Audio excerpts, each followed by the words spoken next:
Hello students, आज इस video में हम class 6 book R S. Agarwal test paper 18 को सॉल्व करेंगे।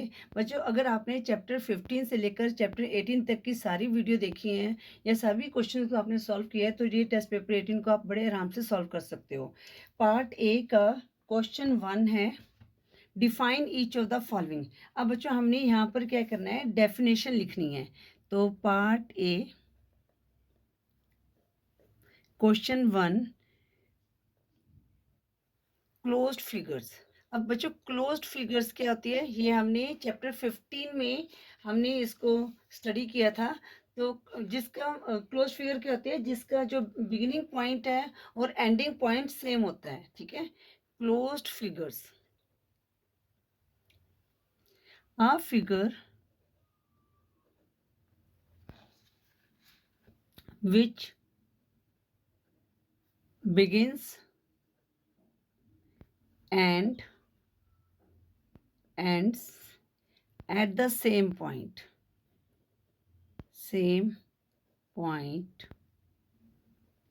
is closed figures।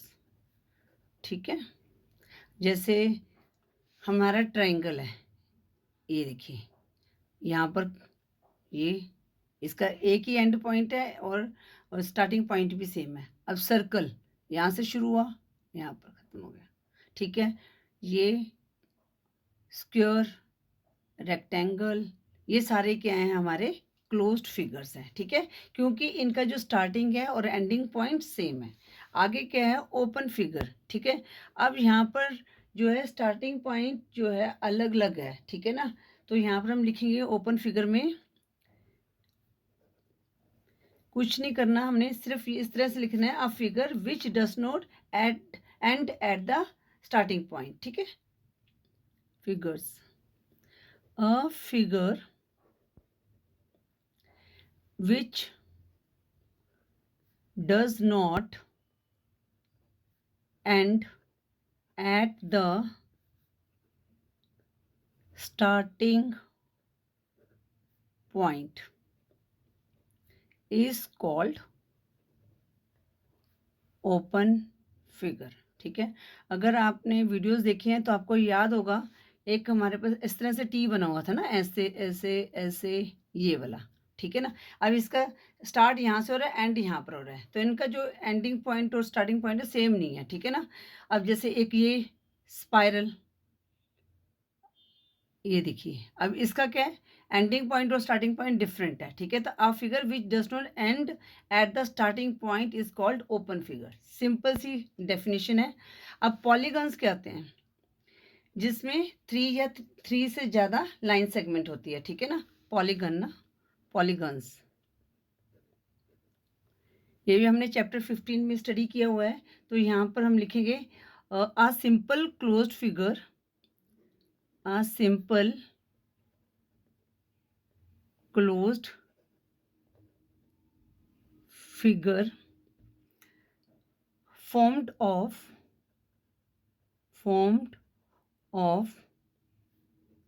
3 or more line segment,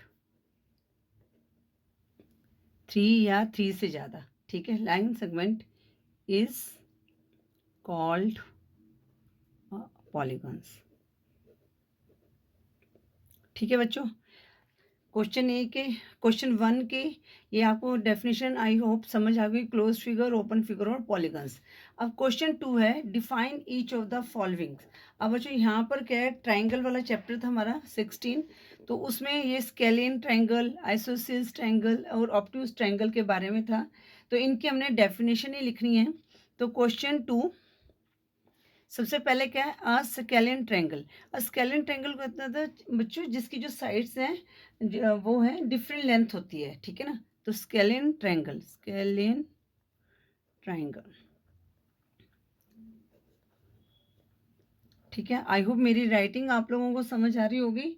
तो स्केलियन ट्रायंगल को कैसे लिखेंगे, अ ट्रायंगल,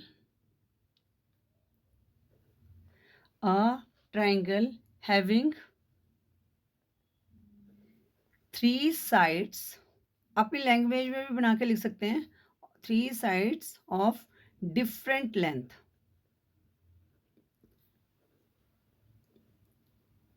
ठीक है, is called a scalene triangle. ठीक है, जिसकी कोई भी साइड इक्वल नहीं होती उसको हम स्केलिन ट्रायंगल कहते हैं. ठीक है, ये है. अब बी पार्ट क्या है? Isosceles triangle. अब आइसोसेल्स ट्रायंगल में क्या होती है? 2 साइड्स इक्वल होती हैं. ठीक है, जो स्केलिन ट्रायंगल है इस तरह से होता है. ये देखो, ये स्केलिन ट्रायंगल है, इसकी कोई भी साइड जो है इक्वल नहीं है. अब आइसोसेल्स ट्रायंगल कैसे होगा बच्चों? जिसकी 2 साइड्स इक्वल होती हैं, ये वाली. ठीक है, वो आइसोसेल्स ट्रायंगल होते हैं. तो यहाँ पे लिखेंगे एन आइसोसेल्स ट्रायंगल. तो इसको कैसे लिखेंगे? A triangle having 2 sides are equal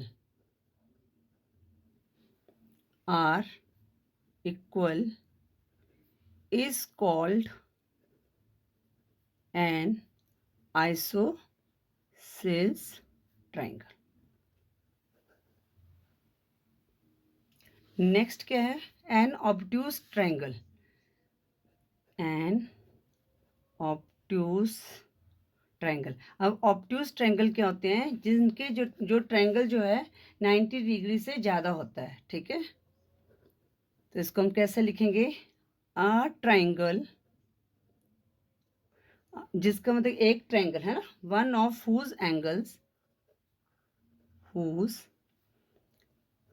angles measure more than 90 degree, more than 90 degree is called an obtuse triangle.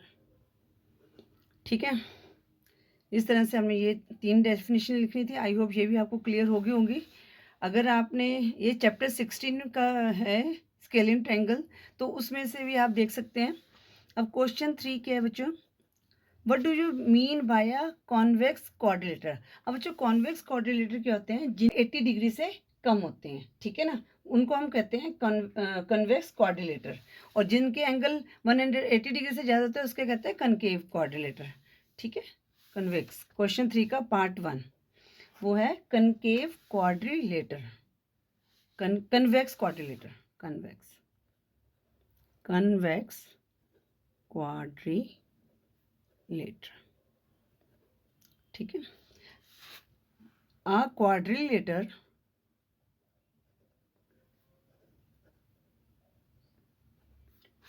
in which the measure of angle of each angle मतलब कि हर angle जो है quadrilateral का, हर angle जो है 180 degree से कम होता है. ठीक है ना, ईच एंगल, यहाँ पर ईच एंगल आएगा बच्चों. ठीक है ना, a quadrilateral in which the measure of each angle is less than 180 degree is called convex quadrilateral.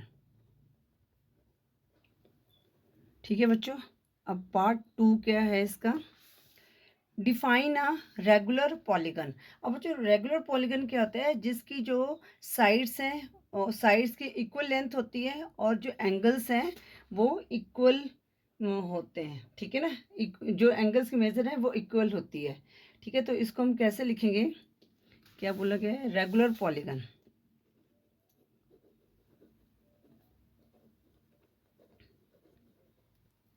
ठीक है, regular polygon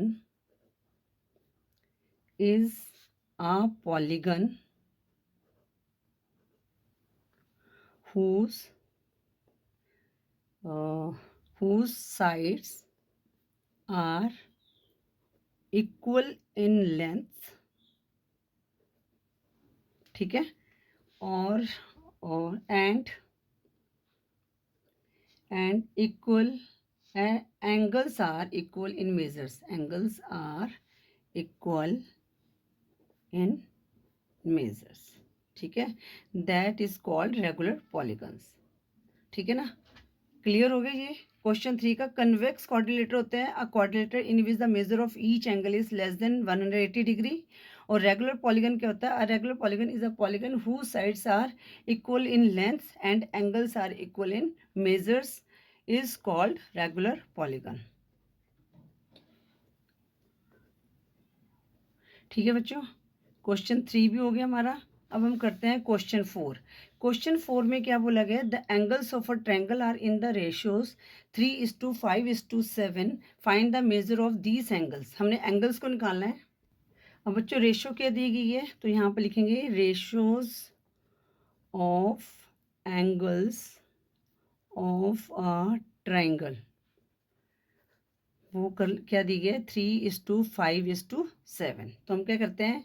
late angles of a triangle are 3x 5x and 7x। ठीक है, ratio की फॉर्म में। तो हमने इसको variable add कर दिया। अब हमने निकालना है मेजर ऑफ दीज एंगल्स। अब बच्चों हमें पता है, वी नो दैट, यहाँ पर एंगल सम प्रॉपर्टी लगेगी, ठीक है ना, या इस तरह भी सकते हैं, we know that sum of angles of a triangle is 180 degree. तो कितना है? 3x plus 5x plus 7x equal to 180। अब इनको ऐड करेंगे, 7 प्लस 3 10 प्लस 5 15x। 15x आ गया इक्वल टू 180। तो x की वैल्यू निकालेंगे 180 upon 15।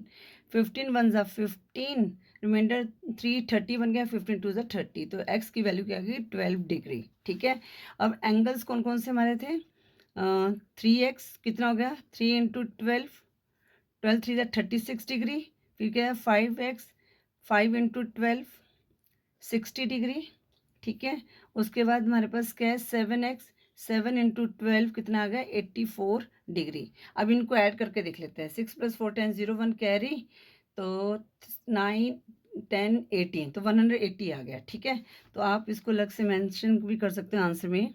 Major of angles are 36 degree, 60 degree and 84 degree.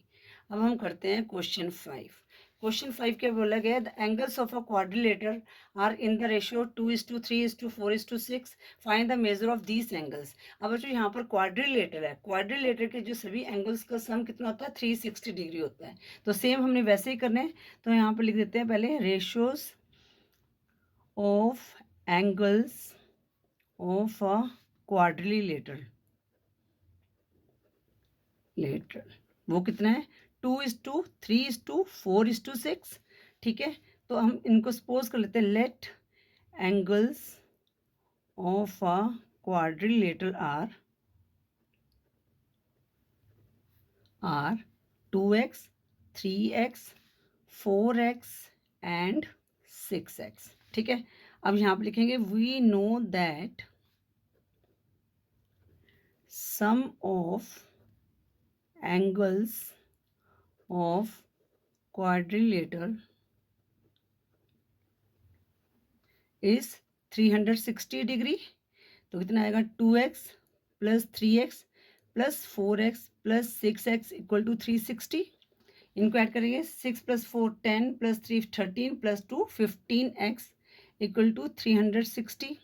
अब x की वैल्यू निकालेंगे, 360 अपॉन 15। 5 3 ज़ा 15, 5 7 ज़ा 35, 5 2 ज़ा 10, 3 2 ज़ा 6 और 3 4 ज़ा 12। तो x की वैल्यू क्या आ गई बच्चों? 24 आ गई। ठीक है, तो हमारे पास 2x था, 2 इंटू 24, तो कितना है हमारे पास? 2 4 ज़ा 8, 48 डिग्री। ठीक है, उसके बाद क्या था? 3x, 3 इंटू 24, 3 4 ज़ा 12, 2 1 कैरी, 72 डिग्री आ गया। 4x, 4 इंटू 24, 4 4 ज़ा 16, 6 1 कैरी, 4 2 ज़ा 8, 96 डिग्री आ गया। और कितना है? 6x, 6 इंटू 24, तो कितना आ जाएगा? 144 डिग्री। 6 4 24, 4 2 कैरी 12, 144 आ गया। इनको ऐड कर लेते हैं। 6 प्लस 4 10 + 2 12, 8 20, 0 2 कैरी हो गया, तो 4 + 2 6 + 7 13, 13 + 4 17 + 9 कितना आ जाएगा 26, 6 2 कैरी, तो 360 डिग्री आ गया इनका सम। ठीक है, तो लिखेंगे measures of angles of quadrilaterals are 48 degree, 72 degree, 96 degree, 144 degree. ठीक है बच्चों, इस तरह से हमने क्वेश्चन 5 को सॉल्व करना था। आई होप मेरी राइटिंग आप लोगों को समझ आ रही होगी। अब हम करते हैं क्वेश्चन 6। क्वेश्चन 6 क्या है, state the property of a rhombus. अब बच्चों ये मैंने ड्रॉ कर दिया है, एक रोम्बस ड्रॉ कर दिया। अब बच्चों रोम्बस क्या है, एक पैरेललोग्राम है। ठीक है, और जिसकी जो है ईच साइड क्या है, इक्वल है। ठीक है ना, तो ठीक है, तो इसको हम पहला पॉइंट क्या लिखेंगे, ये properties of rhombus, properties of rhombus. ठीक है, इसका पहला पॉइंट क्या था, तो इसमें हम लिखेंगे अ रोम्बस क्या है, इट्स अ पैरेललोग्राम और इसकी क्या अपोजिट साइड्स इक्वल होती हैं। ठीक है ना, अब इसकी जो हर साइड भी इक्वल होती है, लेंथ में जो है ये इक्वल ही होती है, स्क्वायर की तरह होता है, बट इसके जो डायगोनल्स हैं वो इक्वल नहीं होते हैं। ठीक है ना, तो यहाँ पर हम लिखेंगे कैसे लिखेंगे, हाँ, a rhombus is a parallelogram, ठीक है, whose opposite sides are equal, whose opposite sides are equal। ठीक है, और इसकी जो सारी अपोजिट साइड्स भी इक्वल होती हैं। ये देखो पैरेलल ही चल रहा है, ये सारा एक पैरेलल चलता है, तो ये पैरेललोग्राम हो गया। ठीक है, और इसकी साइड्स भी इक्वल होती हैं, नहीं पैरेलल होंगी बच्चा। अब देखो ये है, सॉरी यहाँ पर पैरेलल आएगा, इक्वल नहीं आएगा, पैरेलल आएगा। ठीक है ना, तो अरोम्बस क्या है, it is a parallelogram whose opposite sides are parallel. अब जो ए बी है ये सी डी के पैरेलल चलेगा, इसको आगे बढ़ाते जाओगे, और ए डी है ये बी सी के पैरेलल जाएगा, तो ये यहाँ पर आएगा whose opposite sides are parallel. ठीक है, अब यहाँ पर लिखेंगे इसकी जो सारी साइड्स हैं ये क्या है, इक्वल है। ठीक है, तो all four of its sides, all four of its sides are equal in length, equal in length, और इसके जो अपोजिट एंगल है, अब बच्चों देखो ये एंगल्स जो है अपोजिट होंगे इक्वल।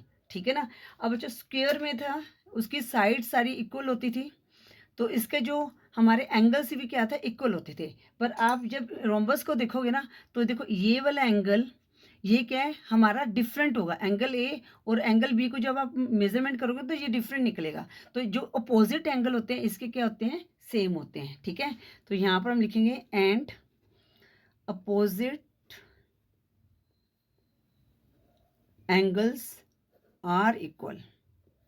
ठीक है, रोम्बस में लेंथ तो सारी सभी साइड्स इक्वल होती हैं, पर जो एंगल्स हैं वो अपोजिट ही इक्वल होते हैं, और जो डायगनल्स हैं, इस तरह से डायगनल ए को से सी ड्रॉ कर दिया और बी को डी से, तो ये इक्वल नहीं होते, पर ये क्या करते हैं, राइट एंगल पे बाइसेक्ट करते हैं। ठीक है ना, तो यहाँ पर लिखेंगे the diagonals bisect each other at right angles. ठीक है बच्चों, ये है रोम्बस की प्रॉपर्टीज। आई होप ये आपको क्लियर हो गया होगा। अब क्वेश्चन 7 क्या है बच्चों, यहाँ पर हमने डेफिनेशन लिखनी है ट्रेपिज्म और काइट की। अब बच्चों हमने ये जो ट्रेपिज्म है, जो क्वाड्रिलेटरल वाले चैप्टर में स्टडी किया था, तो क्वेश्चन 7 का पार्ट 1 क्या है, ट्रेपिज्म। अब ट्रेपिज्म क्या होती है बच्चों, जिसमें सिर्फ ट्रेपिज्म पहले किस तरह से बनता है, ये हमारा ट्रेपिज्म। ठीक है, इसकी ये वन पेयर ऑफ जो है पैरेलल लाइंस होती हैं, और ये क्या होती है, नॉन पैरेलल लाइंस होती है, तो ये ट्रेपिज्म है। तो इसको हम लिखेंगे कैसे वो देख लेते हैं, ट्रेपिज्म। तो ये क्या बना हमारा, क्वाड्रिलेटर है, तो यहाँ पे लिखेंगे अ क्वाड्रिलेटर। ठीक है, with only one pair of parallel sides, with one pair of parallel sides and other is non-parallel is called trapezium. ठीक है, अब यहाँ पर एसोसिएट ट्रेपेजियम होता है तो इसकी नॉन पैरेलल साइड इक्वल होती, तो वो क्या होता है हमारा आइसोसिएट ट्रेपेजियम बन जाएगा. ठीक है, तो ये हमने ऑलरेडी बड़ा डिस्कस किया हुआ है, तो आप वहाँ से देख लेना. ठीक है, अब यहाँ पर क्या है, अ काइट. अब जो काइट की डेफिनेशन कैसे लिखोगे, ये भी एक क्वाड्रिलेटर है. काइट इस तरह से होती है. ठीक है, अब इसकी क्या है, एडजेसेंट साइड्स इक्वल होती हैं और अपोजिट साइड्स जो हैं अनइक्वल होती हैं. ठीक है, तो इसको हम कैसे लिखेंगे, लिखेंगे अ क्वाड्रिलेटरल. ठीक है, विच हैज़ अब यहाँ पर क्या टू पेयर्स हैं. ठीक है, एक ये पेयर हो गया, एक ये पेयर हो गया. ठीक है, तो यहाँ पर लिखेंगे which has two pairs of equal adjacent sides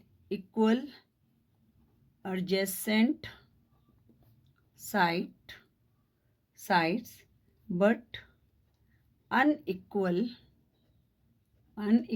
opposite sides is called a kite. ठीक है बच्चों, आई होप ये आपको डेफिनेशन क्लियर हो गई होंगी. अब क्वेश्चन 8 क्या है बच्चों, draw a circle with centre O and radius 3 centimetre. अब ये एक्सरसाइज 18 का क्वेश्चन है, तो इसमें हमने क्या करना है, सेक्टर ड्रॉ करना है जिसका एंगल 54 डिग्री हो. ठीक है बच्चों, अपनी बुक में देख लीजिए क्वेश्चन 8 को. तो draw a circle with centre O, हमने क्या किया, कोई भी एक सर्कल ले लिया ओ. ठीक है, अब यहाँ से हमने करना है 3 सेंटीमीटर रेडियस. तो सबसे पहले हमने क्या करना है, स्केल की हेल्प से 3 सेंटीमीटर, ये देखिए ये मैंने मेज़र कर लिया. ठीक है, ये रेडियस को मैंने मेज़र कर लिया. अब ओ पॉइंट से मैंने एक सर्कल को ड्रॉ करना है. ये देखिए,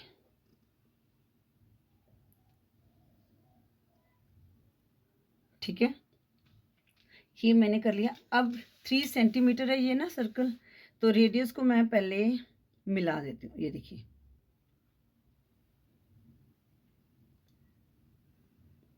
ठीक है, अब हमने क्या करना है, एक सेक्टर बनाना है. तो सेक्टर आप किसी से भी बना सकते हो, जैसे हम प्रोटेक्टर की हेल्प से बनाते आए हैं. हमने क्या करना है, यहाँ पर हमने ओ पॉइंट में ये बेस लाइन रख दी. तो कितने का था हमारा, 54 डिग्री. 50 हमारे पास आया, तो 55 से एक कम यहाँ पर. ठीक है, अब हमने जो लाइन लगानी है ये यहाँ तक लगानी है.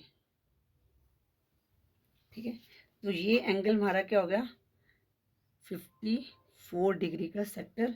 यहाँ पर नेमिंग करना चाहते हैं तो इस तरह से कर सकते हैं. ठीक है, तो इस तरह से ये हमने क्वेश्चन 8 को सॉल्व करना था. हमने क्या किया, 3 सेंटीमीटर एक पॉइंट लिया ओ, 3 सेंटीमीटर रेडियस लेकर एक हमने सर्कल ड्रॉ कर दिया. फिर हमने प्रोटेक्टर की हेल्प से 54 डिग्री का हमने ये कर दिया. तो ये हमारा क्या बन गया, ये वाला पार्ट, ये एक सेक्टर बन गया 54 डिग्री का. जैसे मेंशन करते हैं ना, ये सर्कल के पाई चार्ट बनाते हैं तो वो सर्कल में होता है, तो इसी तरह से ये सेक्टर्स बनते हैं. ठीक है, जो ये बन गया ये हमारा क्या है, सेक्टर है. अब हम करते हैं पार्ट बी करेंगे, जिसमें बच्चों क्या ऑब्जेक्टिव टाइप क्वेश्चन है. हमने क्या करना है, क्वेश्चन को सॉल्व करना है, जो करेक्ट ऑप्शन है उसको टिक करना है. ठीक है बच्चों, अगर आपको नज़र नहीं आ रहा तो प्लीज़ अपनी बुक को ओपन कर लीजिए. Part B question 9, a quadrilateral having two pair of equal adjacent side but unequal opposite sides. बच्चों ये अभी हमने डिस्कस किया था, है ना, ये हमने अभी डिस्कस किया था, जिसकी ये काइट है ना. तो काइट अ क्वाड्रिलेटरल जिसकी क्या है, 2 pairs of equal adjacent sides हैं और 1 अनइक्वल अपोजिट साइड्स हैं, तो उसे क्या कहते हैं, काइट कहते हैं. और ये कौन से ऑप्शन में है, डी ऑप्शन में है. ठीक है, क्वेश्चन 9 के करेक्ट आंसर काइट है, वो डी ऑप्शन में है. अब question 10, if the diagonals of a quadrilateral bisect each other at right angle then it's quadrilateral is. अब बच्चों देखो, जब हम काइट में, जैसे हमने काइट है, चलो मैं ना एक बार समझा देती हूँ। रेक्टेंगल है, रेक्टेंगल इस तरह से होता है, इसके अपोजिट साइड्स इक्वल होती हैं और पैरेलल होती हैं, इस तरह से बनता है। अब बच्चों ये रेक्टेंगल्स के जो डायगोनल्स हैं, ये हमारे राइट एंगल पे बाइसेक्ट नहीं करते, ठीक है। तो अब पैरेललोग्राम है, पैरेललोग्राम का कैसे होगा बच्चों? पैरेललोग्राम इस तरह से है, ठीक है, इसकी अपोजिट साइड्स पैरेलल चलती हैं। अब इसमें जो है, जो पैरेललोग्राम में भी जो हमारे जो हैं, ये जो क्या बोलते हैं कि ये डायगोनल्स है, ये भी हमारे नहीं करते, राइट एंगल नहीं बन रहा है यहाँ पर। अब रोम्बस कैसे होता है? रोम्बस बच्चों ये अभी हमने डिस्कस भी किया है, प्रॉपर्टीज में भी लिखा था। इसकी ये सारी साइड्स इक्वल होती हैं, बट जब ये डायगोनल्स बनाते हैं तो ये क्या बनाते हैं, ये देखो बेटा फर्क पड़ता है, ये देखो। तो ये हमारा क्या बना रहे हैं, ये डायगोनल्स राइट एंगल पे बाइसेक्ट कर रहे हैं, ठीक है। तो यही हमारा क्वेश्चन था, क्या था, if the diagonals of a quadrilateral bisect each other at right angles, तो ये किस में कर रहा है, रोम्बस में कर रहा है, ठीक है। तो इसकी 10th की करेक्ट ऑप्शन क्या होगी, रोम्बस, और सी ऑप्शन में है, तो 10th की करेक्ट ऑप्शन क्या होगी, सी होगी। अब हम करते हैं question 11। A quadrilateral having one and only one pair of parallel sides, ये अभी हमने ऊपर डिस्कस किया था, ट्रेपिज्म, ठीक है। तो इसका 11th की ट्रेपिज्म सी ऑप्शन में है, तो 11th की करेक्ट ऑप्शन क्या होगी, सी होगी। Question 12, one of the base angles of an isosceles triangle is 70 degree the vertical angle. अब बच्चों देखो, इसको हम सॉल्व करने की जरूरत नहीं है, ऑब्जेक्टिव टाइप में, मैंने वैसे ऑलरेडी इसको अच्छी तरह से सॉल्व करके बताया गया है, बट यहाँ पर मैं आपको सिर्फ सिंपल सा बता रही हूँ। अब आइसोसेल्स की क्या होती हैं, टू साइड्स इक्वल होती हैं, तो इसका मतलब इसके जो एंगल भी इक्वल होंगे। अब ये अगर 70 डिग्री का है तो ये भी 70 डिग्री का है। अब वर्टिकल एंगल इसको हमने निकालना है, तो 70 + 70 कितना, 140, इनका सम कितना होता है, 180 होता है। तो 180 में से 140 को माइनस किया, कितना आ गया, 40 डिग्री। तो ये वर्टिकल एंगल कितना आ गया, 40 डिग्री, और ये कौन सी ऑप्शन में है, बी ऑप्शन में है। तो क्वेश्चन 12 की करेक्ट ऑप्शन क्या होगी, बी होगी। अब जो क्वेश्चन 13 क्या है, इसमें हमने ट्रू फॉल्स बताना है, ठीक है। तो क्वेश्चन 13 करते हैं। जो पार्ट 1 है वो क्या है, the diagonals of rhombus are equal, तो ये भी हमने किया था। जो डायगोनल्स है रोम्बस के हैं वो क्या है, इक्वल नहीं होते, बट एक दूसरे को बाइसेक्ट करते हैं राइट एंगल्स पे, ठीक है। तो ये क्या स्टेटमेंट हमारी आ गई, फॉल्स आ गई, ठीक है। अब diagonals of a parallelogram bisect each other, अब जो इसके जो डायगोनल्स हैं ये क्या करते हैं, बाइसेक्ट करते हैं पैरेललोग्राम के, ठीक है। तो अब पैरेललोग्राम के डायगोनल बाइसेक्ट करते हैं, बाइसेक्ट में देखिए इक्वल करते हैं, ठीक है, बट क्या है, राइट एंगल्स नहीं बनाते, ठीक है। तो ये स्टेटमेंट हमारी क्या होगी, ट्रू होगी, क्योंकि डायगोनल्स ऑफ पैरेललोग्राम बाइसेक्ट, मतलब कि जो ए भी होगा, जो ए ओ होगा वही ओ बी होगा, ठीक है। तो ये स्टेटमेंट हमारी क्या होगी, ट्रू होगी, ठीक है। उसके बाद हमारे पास पार्ट 3 क्या बोला गया है, the centre of a circle bisect each code of a circle. अब बच्चों देखो, हमारी सेंटर ऑफ अ सर्कल है, हमारी कोड कहाँ होती है, यहाँ पर ऐसे भी कोड हो सकती है, इस तरह से भी कोड हो सकती है, ठीक है, इस तरह से भी कोड हो सकती है। अब यहाँ ये जो डायमीटर है ये भी हमारा क्या है, कोड है, बट ये कि अब उसने कहा each code of a circle, तो ईच कोड को नहीं बाइसेक्ट करती, तो ये स्टेटमेंट हमारी क्या होगी बच्चों, the centre of a circle bisect each code of a circle, तो ये स्टेटमेंट हमारी क्या होगी, फॉल्स होगी। अब पार्ट 4 क्या बोला गया है, each diameter of a circle is the chord of the circle. अब डायमीटर, तो बच्चों डायमीटर ये क्या, इस तरह से भी ये भी डायमीटर है, ये भी डायमीटर है, ठीक है। जो एंड पॉइंट पे सर्कल के दो एंड पॉइंट है सर्कल पे होते हैं, तो उनको हम क्या कहते हैं, कोड कहते हैं। तो ये स्टेटमेंट हमारी क्या होगी, ट्रू होगी, कि डायमीटर जो है वो क्या है, कोड ऑफ द सर्कल है। पार्ट 5 क्या है, the diagonals of rhombus bisect each other at right angles, ये अभी हमने डिस्कस किया था ना, जो इसके जो बाइसेक्ट करते हैं डायगोनल्स वो 90 राइट एंगल्स पे करते हैं, तो ये स्टेटमेंट हमारी क्या होगी, ट्रू होगी, ठीक है बच्चों। आई होप आपको हर क्वेश्चन अच्छी तरह से समझ आ गया होगा। अगर वीडियो यूजफुल लगी तो वीडियो को लाइक करें, शेयर करें अपने फ्रेंड्स के साथ, चैनल पे न्यू हो तो चैनल को सब्सक्राइब करें। Thank you for watching.